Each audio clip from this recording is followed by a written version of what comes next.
विश्व प्रसिद्ध जगन्नाथ रथ यात्रा शुरू होने में अब बस कुछ ही घंटे शेष हैं। भगवान जगन्नाथ के मंदिर से 3 किलोमीटर की इस अलौकिक यात्रा का अगला पड़ाव गुंडीचा मंदिर में होता है, जहां भगवान जगन्नाथ 7 दिन विश्राम करते हैं। साल भर भगवान जगन्नाथ की पूजा गर्भगृह में की जाती है, लेकिन आषाढ़ माह के शुक्ल पक्ष की द्वितीया तिथि को ओडिशा के पुरी में विश्व प्रसिद्ध जगन्नाथ रथ यात्रा निकाले जाने की परंपरा है। और यात्रा प्रारंभ करने से पहले पुरी के राजा सोने की झाड़ू से मार्ग को साफ करते हैं और रथ में लगी रस्सी को शंखचूर्ण कहा जाता है, जिसकी पूजा की जाती है। इस साल यह यात्रा 1 जुलाई 2022 शुक्रवार से प्रारंभ हो रही है और 12 जुलाई को संपन्न होगी। नारद पुराण और ब्रह्म पुराण में इस यात्रा का वर्णन आता है। पद्म पुराण के अनुसार भगवान जगन्नाथ की बहन सुभद्रा ने एक बार नगर देखने की इच्छा जताई। माना जाता है तभी से भगवान जगन्नाथ उनके भाई बलभद्र अपनी लाडली बहन सुभद्रा के साथ नगर देखने यात्रा पर निकले और इसी दौरान वो 7 दिनों तक अपनी मौसी के घर गुंडीचा में रहे। तभी से ये माना जाता है कि ये यात्रा प्रारंभ हो गई। शंख ध्वनि, ढोल, नगाड़े, तुरही के बीच भक्त अपने भगवान के रथों को खींचते हैं। भारत समेत पूरी दुनिया से लोग इस यात्रा में भाग लेकर जन्मों जन्मों के पुण्य के भागी बनते हैं। माना जाता है रथ खींचने वाला महाभाग्यवान होता है और इसी जन्म में उसे मोक्ष की प्राप्ति हो जाती है। उसके सारे कष्ट खत्म हो जाते हैं।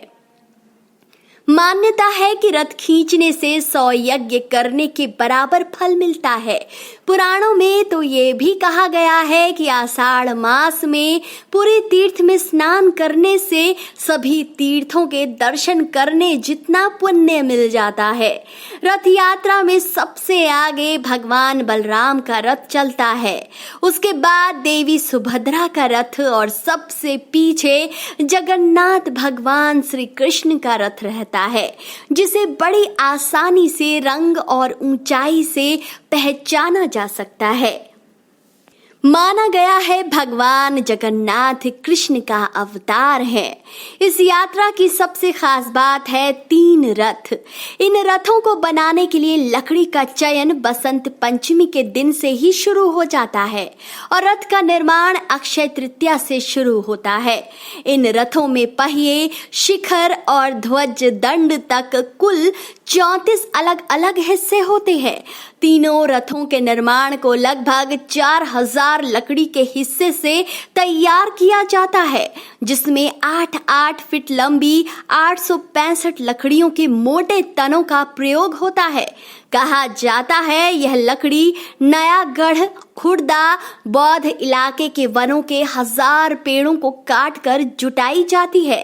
लेकिन आपको बता दें कि इन रथों के निर्माण में पर्यावरण संरक्षण को ध्यान रखा जाता है, यानी जितने पेड़ काटे जाते हैं उससे दुगुने पौधे लगाए जाते हैं।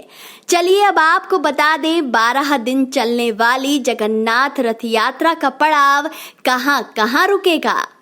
1 जुलाई 2022 को जगन्नाथ मंदिर से रथ यात्रा शुरू होकर गुंडीचा मंदिर की ओर प्रस्थान करेगी। इसके बाद भगवान जगन्नाथ 7 दिन तक यहीं विश्राम करेंगे।